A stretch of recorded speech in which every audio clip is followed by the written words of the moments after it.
Back to your show, one of the more recent episodes you had, and you've had this guy on a couple of times now, was the kind of the narco networks down in Mexico, and your crazy ass actually went there, Yeah. right? Tell me a little bit of kind of the behind the scenes of that and what that was like. Well, there's two guys that I bring on. There's Luis Chaparro and Ed Calderon. And Ed, I went down and met with Ed down there. And the original plan was to go down, and we were going to basically jump in with this war correspondent. We were going to go in and basically get the aftermath after these cartel hits. Well, all these journalists got killed in Tijuana. That's where we were, was Tijuana. And I think they had, I can't remember, but one journalist got smoked like a couple days before I went. And then on the flight, on the way down there, another journalist got smoked down there. And so we didn't wind up doing that. So what we did was I told him I really wanted to go into this migrant camp because I wanted to see it. You know, you hear about the border crossings, and what I found out was it's a lot different in Texas than it is in San Diego, or I believe it's going to be a lot different in Texas, and I would like to do something here. But we went into the migrant camp. They got really agitated with us. We had, you know, camera, some guys in plain clothes that had guns, and you know, me and Ed, and because there was, you know, white Americans down there, that raised a lot of eyebrows, so we had to get the hell out of there. I interviewed these people, and I got to be honest, Mike, I fucking felt bad for them. Yeah. I did not think, that was not my intent to go down there, and it was, I actually had the complete opposite intention, and I just started listening to these people's journey. They came from Honduras. We snagged two out of there, got them out of the migrant camp. I was like, hey, let's buy them a coffee. We'll pay them, you know, give you guys like a month's salary, you know, whatever they're used to making. We'll pay you for a month, you know, whatever you make a month, we'll pay you. We did that. And listen to their journey. And these fucking people, they just want a better life, man. They want to work. They don't want to come here and sit on their ass like a lazy fucking American collecting a government paycheck. They want to come here and work. I don't think they know how not to work. Mm-hmm. And kind of like us, you know, we go crazy if we don't have something to do. We don't have something to do, and it would be real easy for them to just skirt over to Arizona and jump the border, you know, or go to Imperial Beach and do a short 50-meter swim, you know, around that damn fence. But, you know, I was like, well, how do you make money now? Do you even need money? Because they're living in these tents. You know, you watched it, so you saw some of the footage. But he's running around Tijuana with a battery pack charging people's cell phones for $1. And that's how he makes his money. And he said he wants to stay there because he wants to come into the U.S. legally. And it's like, you know, I listen to this shit and I'm like, what the fuck, man? I can't even find somebody to cut my fucking grass, you know? Because these people here are so fucking lazy. And they have it so good. And then you got this guy who's running around charging cell phones for $1, living under a tent.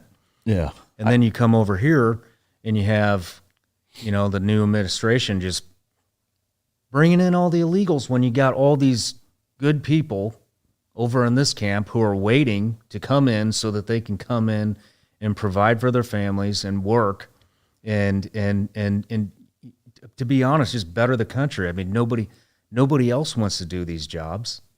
You know, they do.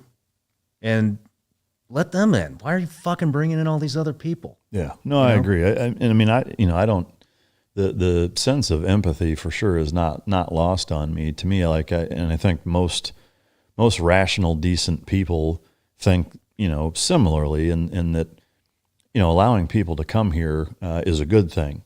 It just needs to be two things. One is that there has to be a number which you say, okay, this is the most that we can allow. You know, for the simple fact, just like a sinking ship or a ship period, is that there comes a point where you can't take any more people on or you're going to fuck everybody over. Yep. That's number one. Number two is that you got to know who the fuck these people are. You know, I mean, to me, that's the biggest thing, is that it's not that I don't empathize or have sympathy for the journey and you know, the standard of living that doesn't exist for a lot of these people. But I also think that can and has been taken advantage of in two ways. The obvious terrorism component, where there have been, you know, a number of terrorist watch list folks that have been, you know, busted coming across, which means that there are ones that haven't. And number two, as a new father, you can attest, you know, there's some pretty shitty people that do pretty fucking terrible things to kids that come over in droves similarly. Absolutely. You know, and the last thing that I think this country needs or wants, you know, are both people with disingenuous thoughts as it relates to our kids or to the sovereignty of our country, you know, terrorism and child trafficking or child sex crimes, you know, and if you can't regulate and identify the people who are coming over and you don't know if those people exist, you know, you're just fucking everybody over by just, you know, letting and allowing people to come in. I am curious from their standpoint and all the people that you talked to, like, you know, once you got back, was there a perspective that you got from them as how they see things going and what they think about what everything that's going on? With politics? Just I mean, specifically with the border stuff, but like what, you know, we have our kind of thoughts on how it's going. Is the vision or the idea of how things are going from their standpoint different than what it is or what it is for us? We didn't get too much into that, but I can tell you that they know that the floodgates are open and they're moving in, and you know, with this group, like I said, they want to do it legally, and I think that they're under this false assumption that we're going to utilize the actual system that we have in place. Yeah. You know, the reality obviously is we aren't going to utilize the system that we have in place. We're just going to let them in. Yeah. And so, so talking to Ed, there are massive caravans of people coming up from Central South America through Mexico to get in here. And I haven't seen those, you know, I haven't seen the other migrant camps or yet, but another thing that we did down there, like I said, we didn't get to go on any of those aftermath hits or anything, but what we did do is go into the worst neighborhood in Tijuana and kind of look at how these guys are working and how their network works, which was really interesting. We actually got compromised kind of on purpose in there.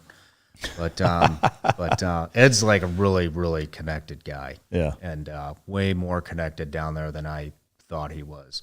And so we jumped in, you know, just some local thin skin, you know, no armor, nothing, cars, looked very local, and drove into, I think the neighborhood was San Carlos. I can't remember. And this isn't out yet. It's been a pain in the ass editing because we couldn't bring any equipment.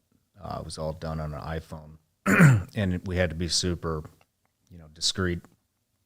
And it wasn't one of us filming. It was just a regular, you know, a phenomenal camera guy, but not, you know, he wasn't James Bond or anything. But anyways, it was really interesting. I thought these guys kind of moved out of the slums and went to live in the wealthier sections of the neighborhoods, because I'd spent a lot of time in Colombia, and they do that down there. Yeah. And down in Mexico, at least in this area, these guys are making shit tons of money, but they stay in the neighborhoods that they grew up in because of the network. Yeah. Everybody reports to them, every street corner, every vendor, you know, every guy that's out there selling you minutes for a cell phone, sunglasses, oranges, bananas, you name it. You know how it is. Yeah. These kind of third world types. Everybody, they're all working for all of them are working for the cartels. Yeah. All of them. Doesn't mean they're out there doing hits or selling, you know, fentanyl or cocaine or whatever it is, but they're all one way or another on that payroll. Yeah. And they stay in those neighborhoods because they know everybody They know everybody's on the payroll, and they just build them. So when you go into those neighborhoods, if you do venture down to Mexico and you see these huge mansions in the middle of the slums, that's exactly what that is. I gotcha. And then he talks about, I'm like, well, why does everybody work here? And there are no other options for those people other than to come to the U.S. So, you can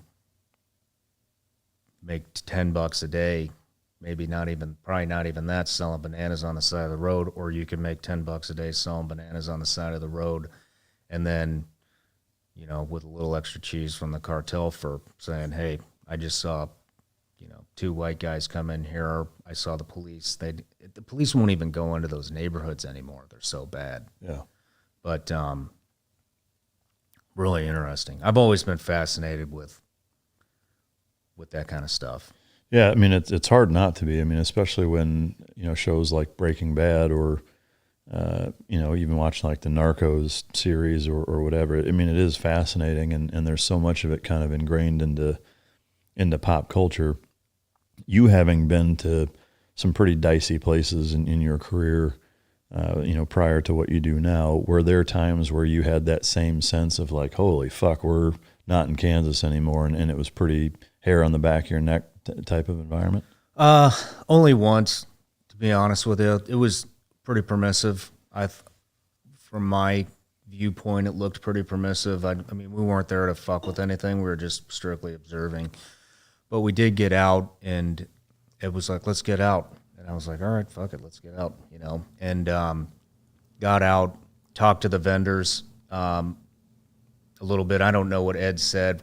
I was like, let's go up here, So they like to live in these huge valleys, or these, they live in these valleys where all these, it's just shoulder to shoulder people and these little mud huts and shit. And the reason they like these valleys is because there's only one way in, one way out. It's a lot like Taliban, Al-Qaeda, you know what I mean? When they set up an ambush, one way in, one way out in between a mountain pass. So they know anytime a cop comes in, there's only one way to get in the neighborhood. We got out. It was kind of chit-chatting with the vendors. I was just looking around, getting into things I shouldn't be. And he, like I said, he's really tied in. The guy's got apparently an impeccable service record. And he had people monitoring cell phone traffic while we were down there, and we did get burned, and they were sending people to come and scope us out and maybe have a chit chat, maybe worse, I don't know. But he got real nervous. Oh shit! All of a sudden, and he's like, "We got to get the fuck out of here." And damn, we got in the car, and he was like, "We got to go now." Yeah. I'm like, all right, let's go, let's go. And there's one way in, one way out. And so how far in are you at that point? Like, how long does it take you to get from where you're at? It took us a good 20 minutes to get out of that neighborhood. Wow. And it's just like, I don't know if you've been down there. I don't know where all you've been, but it would be like Iraq traffic, like Baghdad traffic, shit vehicles, fucking wall to wall, jingle trucks, what you name it, donkey carts, you know what I mean? And I started going back into that mode where it's like you see a car pull out of a garage or a truck pull out of the garage and block traffic, and it's like, shit, is that for us? Are we getting ready to get smoked? Yeah. And we didn't, I didn't even, no shots fired, nothing like that. But that was the only like hair-raising, dicey incursion you had. What in watching the episode of the volume coming from all these, instead of these monstrous labs, all these little ones that are kind of scattered all over. If you could just, I guess, speak to a little bit about the volume of actual product that's coming in, because that was really staggering from my perspective of hearing about how many, or just how many drugs, generally speaking, are coming in every day. It's so eye-opening, and that came from Luis. And so this guy is an investigative reporter, and he embeds with these cartels.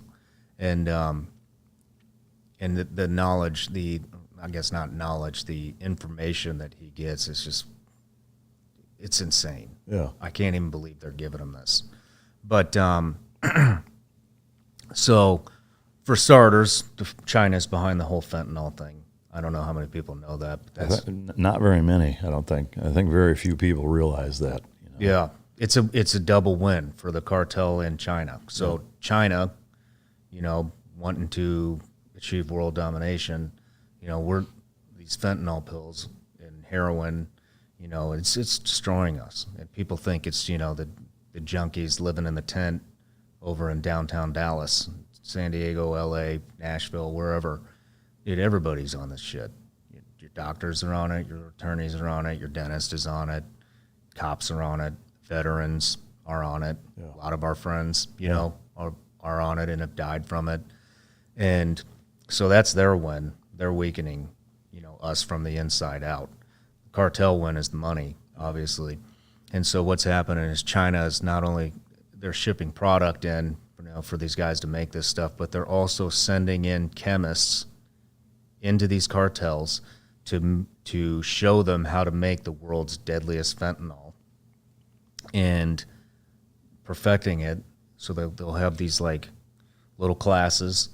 It's just like a workshop, Mike. They come in, they do, they bring in these chemists, they run a class, and then, I don't know how long that class lasts, but they teach these cartel chemists how to make the shit. And then there's like a final field training exercise where they make it, and the Chinese chemists, check it, and they're like, yep, good to go. Yeah. On to the next guys. Back to China we go. And the thing about the cartels is they're so adaptable. They are very smart, and they adapt really well. So they were making all this shit.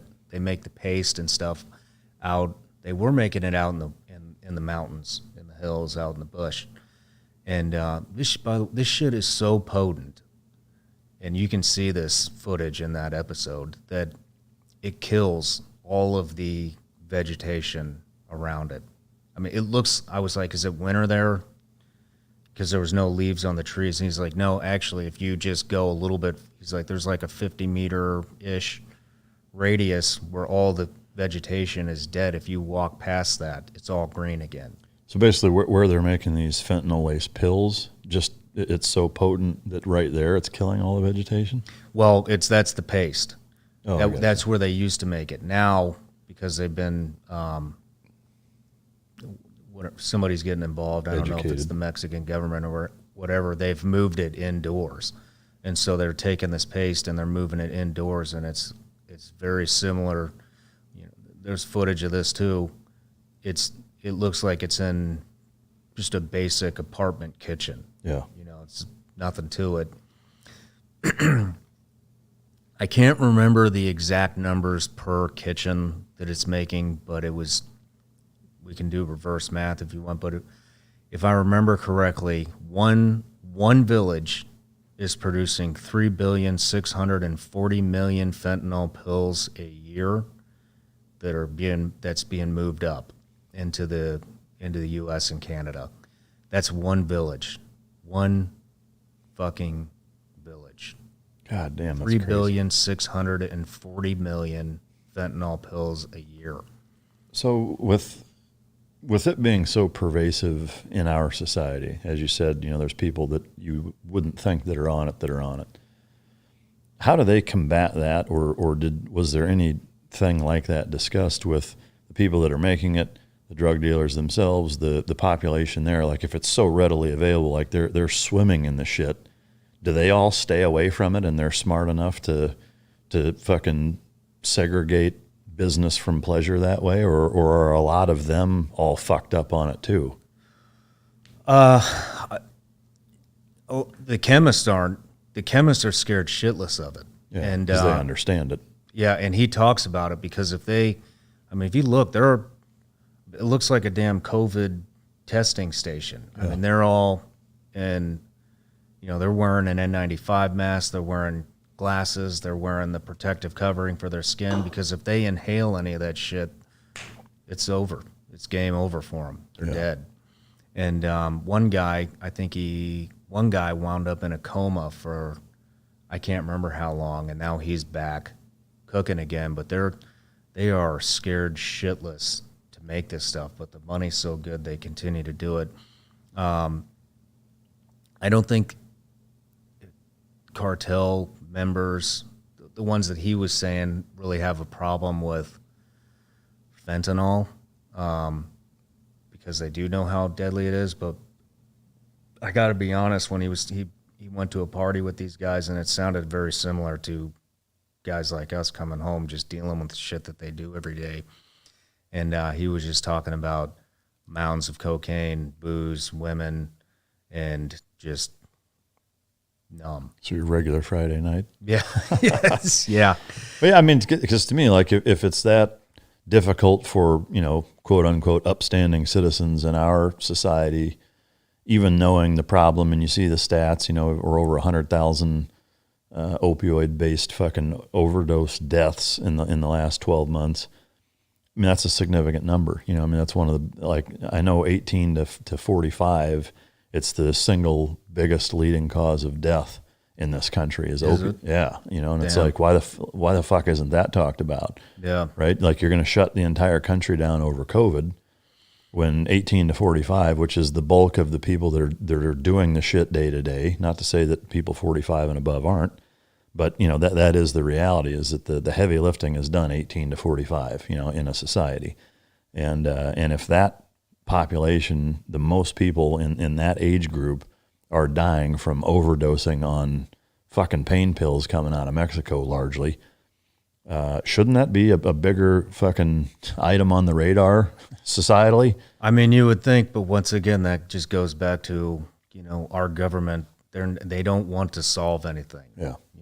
Yeah. And it's just sad. I got a little distracted. I guess my point with that was that if there's that many people that are, cops, lawyers, judges, fucking doctors, what have you, that have families that know the repercussions and still fuck with it, that it would be almost impossible for the people running it, making it, selling it, when they have, piles of it all the time, to not dip into it a little bit the same way, your local fucking high school weed dealer back in high school was smoking some of his own shit. I can only imagine that would happen, but it doesn't seem like that at least stood out when you were there where it was a problem. Well, fentanyl is definitely a problem. Even for them. Yeah. I don't know if it's a cartel problem. I got you. But it is definitely a problem. He was talking about that back to Ed when we were down in Tijuana. The first thing we did was kind of do area familiarization. I was like, take me to all the different areas. Where's, and what was interesting is how many Americans are moving into Tijuana because they can't afford San Diego prices anymore. And and so they're calling that section of town San Diego 2. Really? And and then we go, there's like I don't know if it's a river, but some kind of man-made canal that kind of divides the city. And when you go on the other side, that runs north-south, when you go on the other side of that canal, that's kind of where you get into kind of real Mexico. Yeah. It doesn't have the American influence in it. And what he's saying is that, once again, it's the Americans and the wealthier Mexicans that are coming over into these neighborhoods and to get the fentanyl. Oh. And then going back. So did you get a sense that the local population, are they fucking with some of this stuff too? Like, are there a lot of, middle class and lower class Mexican citizens that are all fucked up on it the same way there is here? I'm sure there are, but I didn't see it. Yeah. The difference between here and there that I saw, and my time was limited, so I'm not sure, but from what I did see, I did not see a bunch of cracked out Mexicans, Hondurans, Guatemalans living in tents, hiding under the covers, shooting up or taking fentanyl. I saw a lot of poor people in tents that are trying to find a better life. Yeah. And that's it's just. That's a strange difference, I guess. But you see it at any busy city here. There's a lot of people that are just, they don't give a fuck. Yep. They're shooting up and hooked on whatever, and they don't fucking care. And there's cities of them. I mean, especially in California. I mean, Dallas has a homeless population. It's nothing like it is out west. I mean, I've been to California a handful of times over the last year, mostly delivering dogs to people that are worried, seeing, the state of affairs in that state. But it's fucking mind-boggling how many homeless people there are. I mean, even in San Diego, I mean, from the time that I left there, like, dude, it's totally different. And it's fucking sad, Yeah. But they're still getting a paycheck. Yeah. I think that's the difference. They don't have to do anything because they're still getting a paycheck, and the paycheck just goes right to heroin, fentanyl, whatever their addiction is. And there's enough of a societal safety net for them to still get the basic shit that they need to survive, to enable them to do that, I think. Yeah. Whereas in Mexico, there isn't. It's like, no, you don't, like, you can't go into a hospital and get treated. There isn't a fucking soup kitchen that you can go. There isn't a fucking hostel that you can, or a homeless shelter that you can go keep from freezing to death in places like here or in the Midwest or whatever that give them just enough to not have to fucking get off their ass, There's no welfare check coming to them the first every month. Yeah, yep. I'm equally fascinated by that stuff. Was there at the end of it, I guess, from whether it's Ed or Luis, you said his name, from either of those two guys, was there this is what needs to happen to unfuck this mess, or was it like, this is hopeless? It's pretty, being honest, man, it's pretty much this is hopeless. Yeah. What's their perspective being from there and coming back and forth to the United States? What do they think about it? Well, I mean, they're a lot more used to it, because they're from there. They grew up down there. I mean, they're obviously here for a better life, but I mean, both of them basically say this isn't going to be stopped. Yeah. So to me, that brings out the philosopher in me, or the big picture, long game, evolutionary philosopher that I am. That I'm classically trained. No, I'm not. How many times have you used that? Oh, all the time.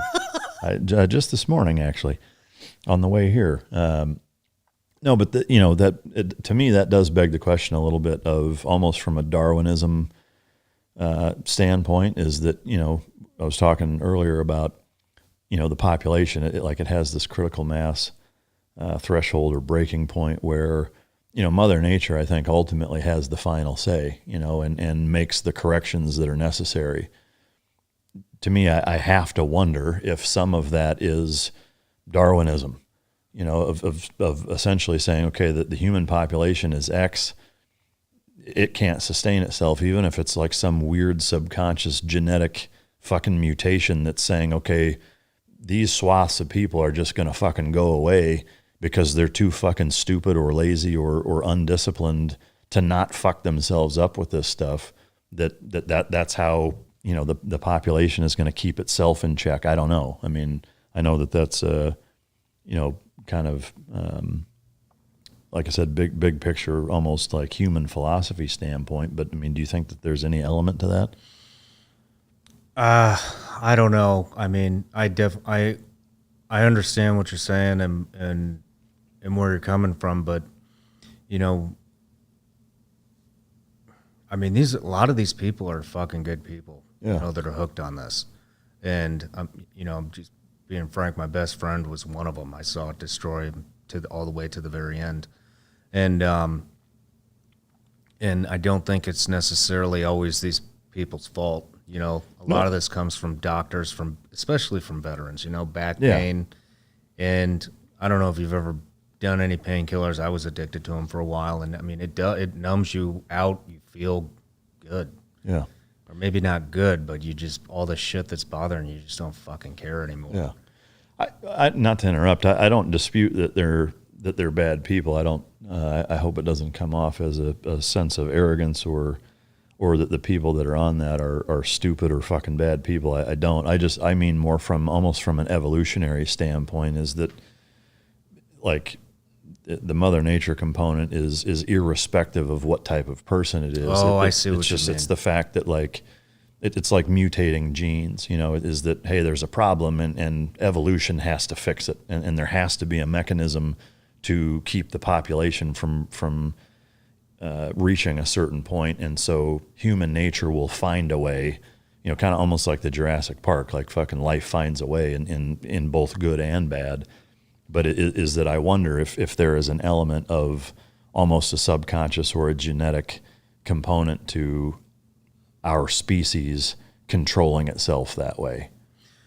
I mean, it's definitely a good possibility. I mean, if you want to go down this road, it could even be engineered because, like I said, this is all coming from China, and we know China has a population control initiative. Yeah. And, maybe COVID was part of that too. Yeah. You know? Yeah.